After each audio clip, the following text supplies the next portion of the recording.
Up, record, okay. Interview with Alex Scotti from Thunderhead, second part. Um, Before we continue the interview, I see a guitar behind you. Do you Yeah. know how to play it, or? Not really. Just a little. Hmm? Okay. So we talked about killing with style. In this period, the grunge has begun to make havocs. Did it impacted Thunderhead? um, I don't know. We actually I liked lots of the stuff, and so did the others. Like Nirvana was out. Everybody was listening to Nirvana. Um, I don't know if actually that was a big threat. I can't tell you. I'm not that. I I don't think so. Um, maybe it was. I can't tell.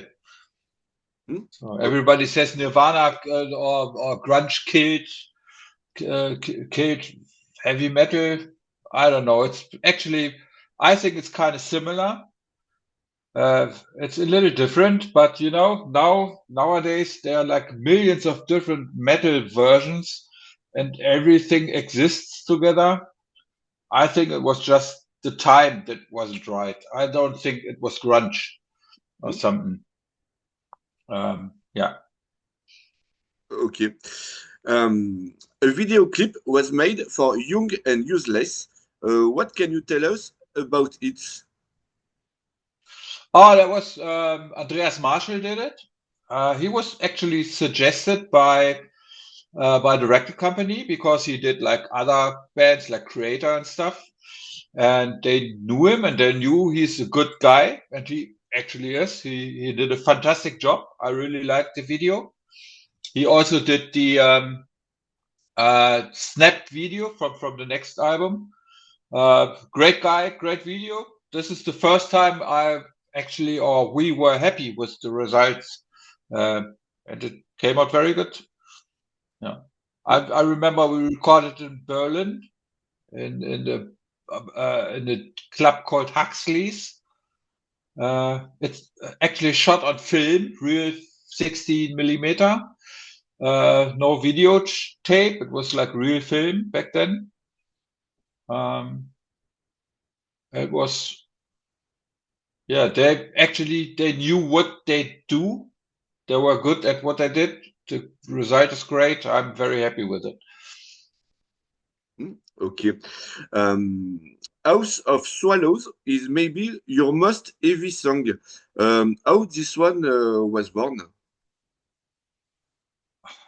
Can you ask the question again? I didn't get it. House of Swallows is Yeah. maybe your most heavy song. Uh, Uh-huh.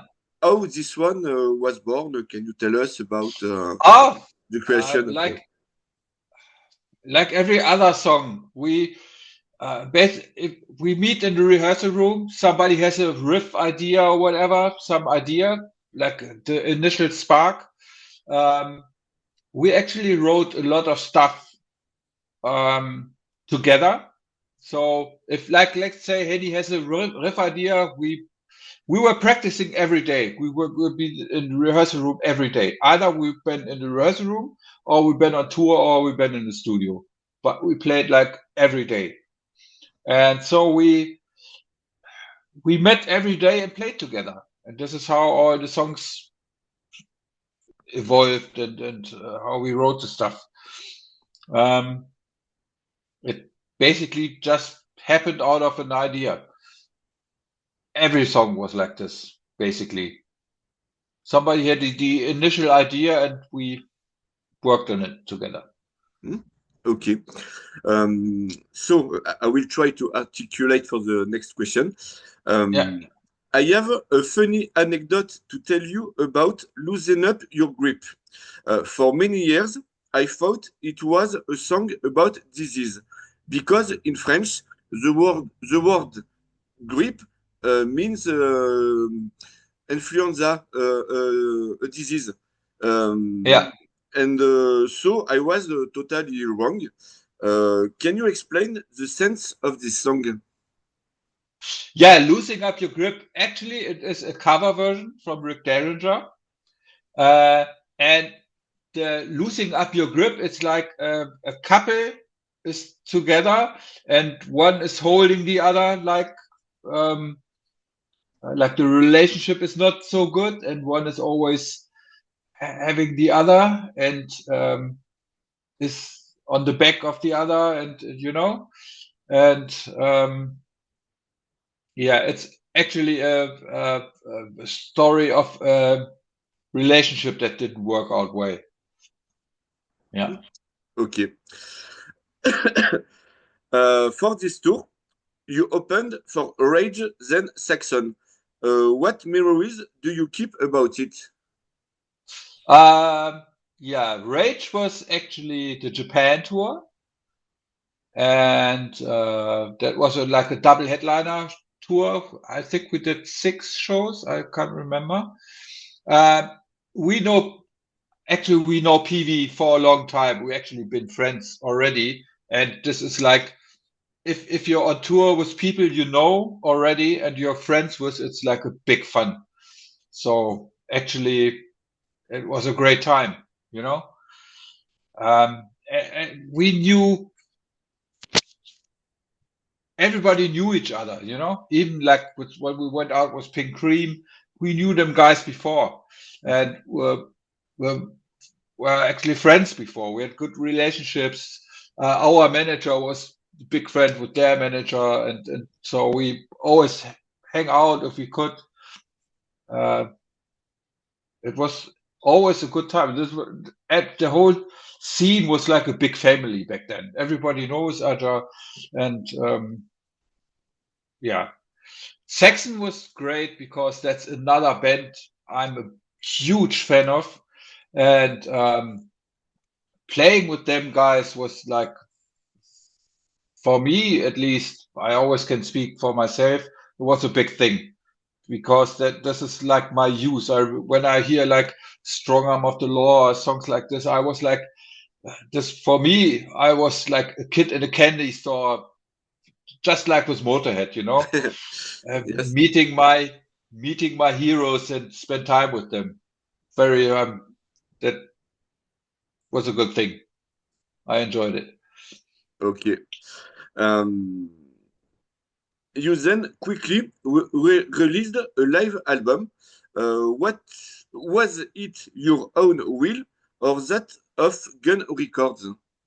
Oh, everybody, we're actually a live band. Everybody told us, oh, live, you're so great. Everybody liked us when we played live. So we thought it is a good thing to kind of capture our energy we have and put it on an album. It was actually our idea or our wish to make a live album. And it's actually a real live album from one show. It's not like other live albums. They're like recorded on several shows and put the best bits together. This is an album from one show.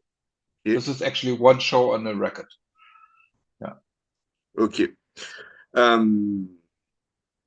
The concert ends by Ace of Spades. It seems the name of Thunderhead is a kind of tribute to Motorhead. What you said about, but what this band evokes to you? Yeah, actually, told you before, Motorhead, we're huge Motorhead fans. But the name Thunderhead is not like, it was like kind of Ted's idea to, and we kind of agreed back then. We had no clue how to name the thing. Ted came up with the idea, which was actually a band of a guy he played with. There was a band before, like in the 70s, they named Thunderhead, but back then they never had an album out. They recorded one and that one got released later. So there is actually that album out of the original Thunderhead band where the name comes from. We didn't know, it was like kind of Ted's idea, and he never told us really, but we liked the name and everybody agreed. And we were actually the first band with an album out with that name. So I think it's okay. It's not okay from Ted that he kind of stole the name, kind of. And I know the drummer Bobby is kind of making kind of jokes about it, the original drummer. But yeah, that was it basically. Ted mentioned the name, we agreed on it, we took it. But back then we had no association with Motorhead. It just, I don't know. It's a coincidence. 1995, your last album where you told the truth about hell. To be honest, I listened it for the first time for the preparation of this interview. It gave me some regrets because it's very good. I remember there was almost no promotion from this album in France. How can you explain it? I actually don't know why. Maybe maybe the record company. So we had a little trouble in the band because you probably know Ted always had pretty serious drugs and alcohol problems, and we always had like a little intern trouble.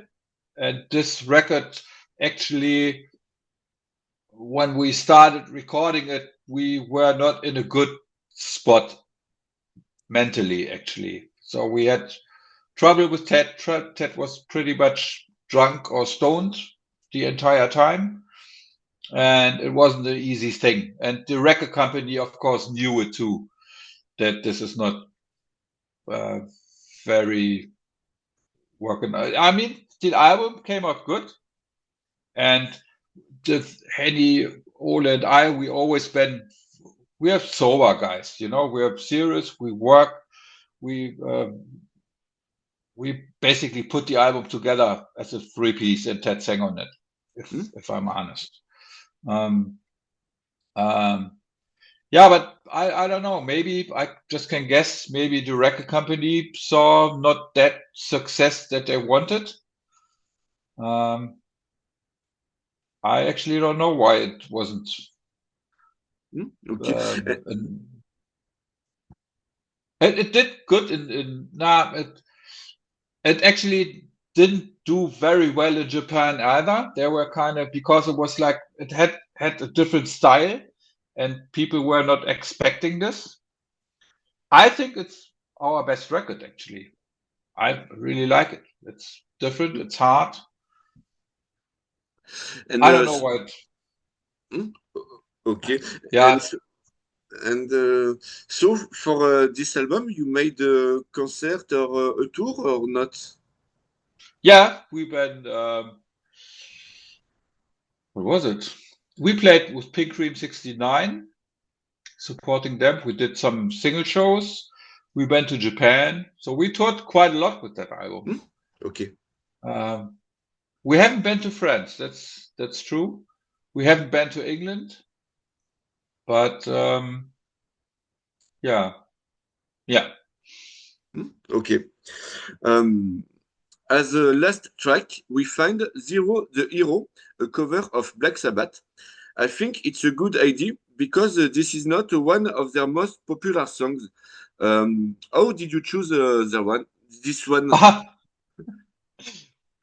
First of all, it's a killer song, I think. One reason was it's on that Black Sabbath album, which wasn't so popular, but we always liked that song, and it fits Ted's voice so perfect, I think. Yeah, Ole is a big Gillan fan, so I don't know. I think Henny had the idea to cover it, and everybody liked it, so we agreed on it and we just did it.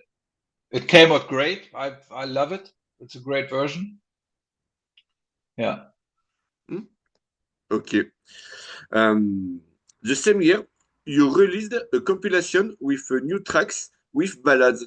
Was it a way to close your contract with Gun Records?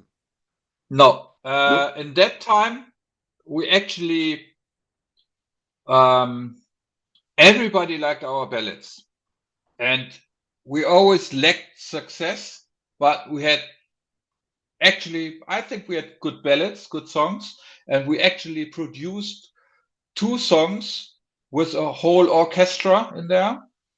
The record company actually paid quite some money to produce it, and I think it came out great, and it should be a counterpart to the pretty hard Were You Told album, which has no actually just hard songs on it. And this should be like the softer counterpart, because everybody always liked our slow songs, our ballads and stuff. And we wanted to try out if this is gonna be played on radio and stuff. Yeah. So it was meant to be the soft version of Were You Told, basically. After that didn't work out, I think Gun decided to drop us. Okay. Regarding the new songs, there is Good Things Never Last. I knew this one at this time because it is on a compilation named Silent Crying. It seems this compilation was against atomic bomb. How did you appear on it? Oh, I don't know. I don't know that this one was on a compilation album. I never knew that. Yeah. Do you know the existence of this compilation? No, No. Okay. no. Okay.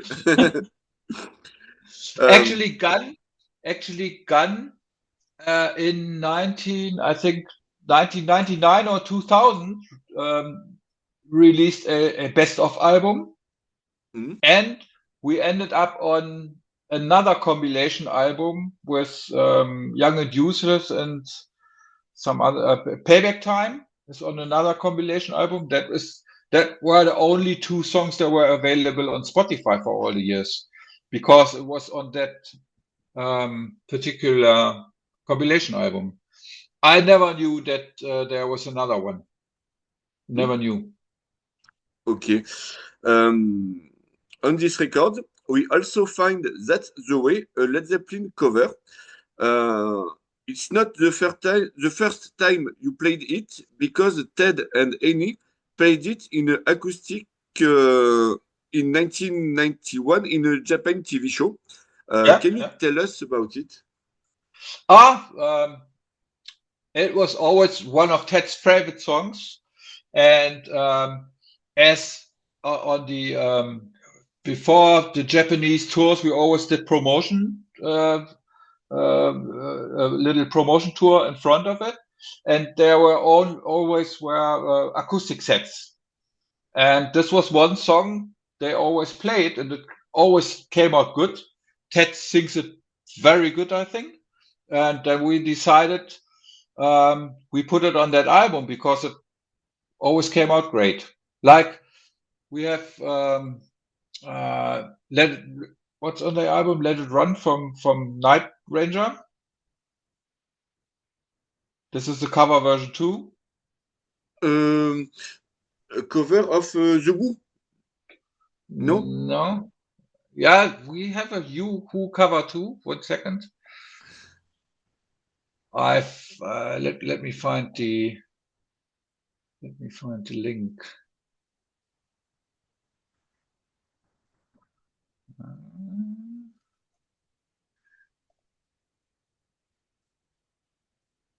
I'll tell you in a bit. I'm very bad in names. So there's Let Him Run is there on that album as well. This is a song from Night Ranger. And we played actually Behind Blue Eyes from the Who. Okay. On that album. Yeah, that was a big hit with Who Did It?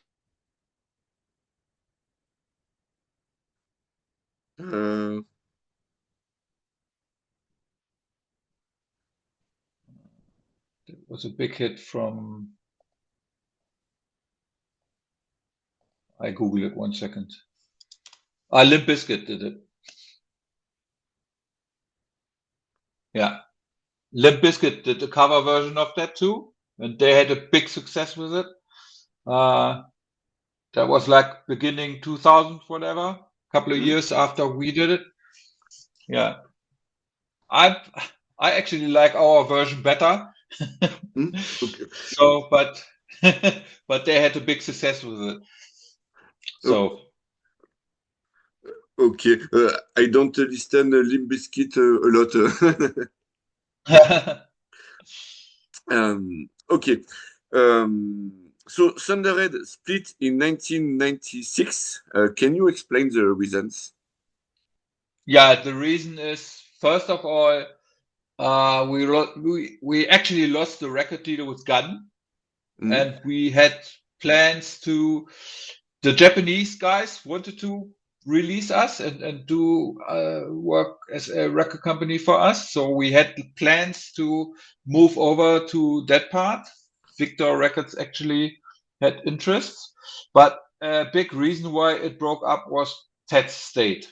He was like, it was not workable with him anymore. It simply doesn't work out if somebody is always stoned and drunk. It does not work. This was the actual reason why we split up. So, yeah. And it was in that time, nobody could picture the band without Ted. So, because he is a great singer, he is a great guitar player, but he couldn't handle his mindset. That didn't work out. Yeah. Okay. I still think he is. If he wouldn't have had the problem with his drugs, he could have been a huge star, actually. And so, does it the reason why he's not playing anymore in the reformation? Actually, okay. Yeah. I mean, actually, he still is. He is a great singer and he is a great guitar player, and it's like 30 years now, over 30 years that we split up. He never managed to do anything anymore. He tried with Son of a Bitch. He did one album and a handful of shows, and then it didn't work out. I just can guess because I wasn't there. I guess it didn't work out because of him, I guess. He did one album called Ugly Side with some American guys that didn't work out. I guess I know why.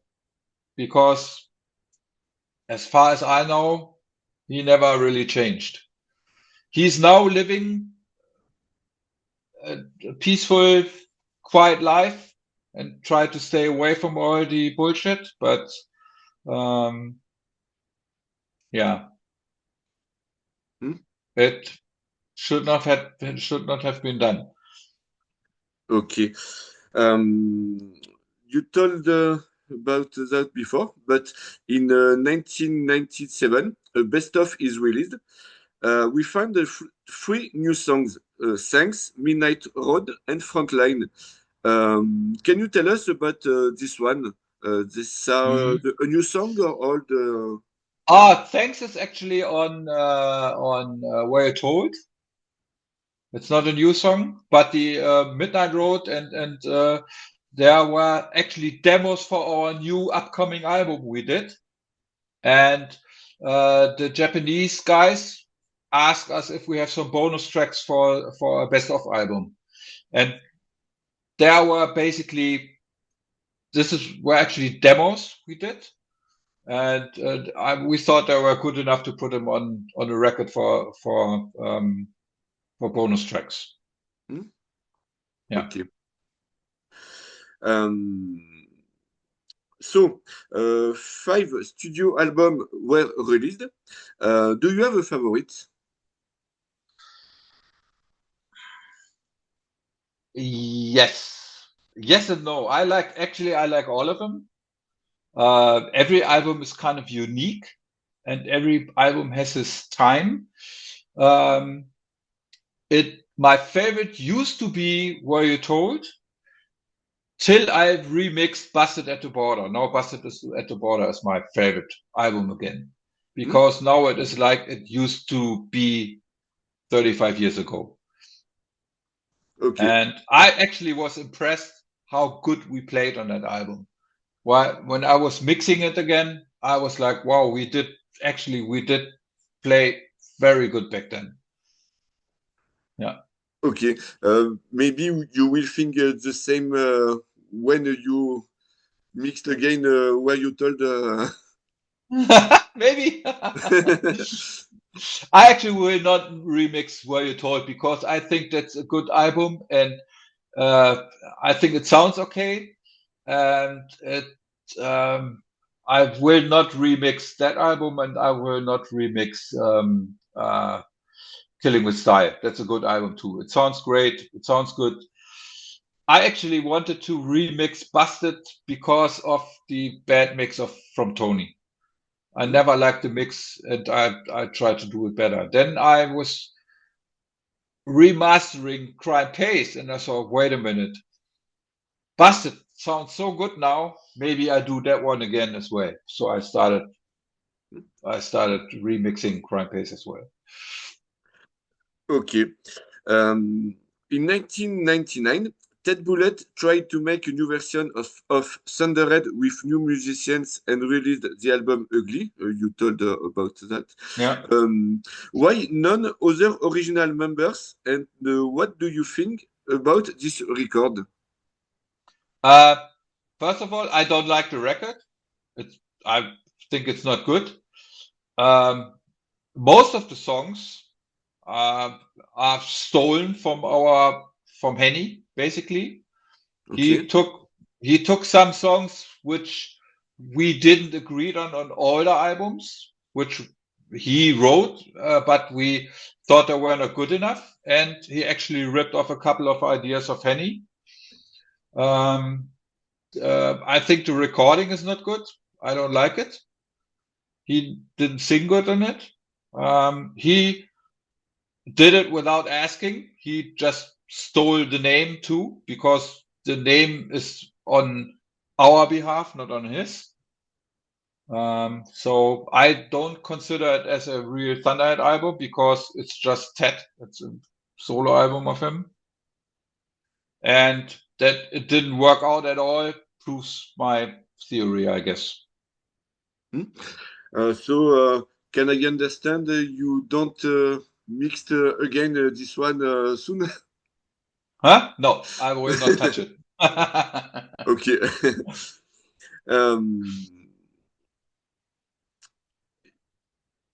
Okay.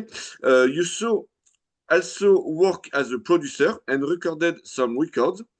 Among that, you worked on 2 records of Moondog with former Accept guitarist Herman Frank, and also Chris Bay and Ilker Ersin, who played later with Freedom Call. At this period, did you feel these guys could have a successful band later? Yeah, I mean, I know Herman from Victory.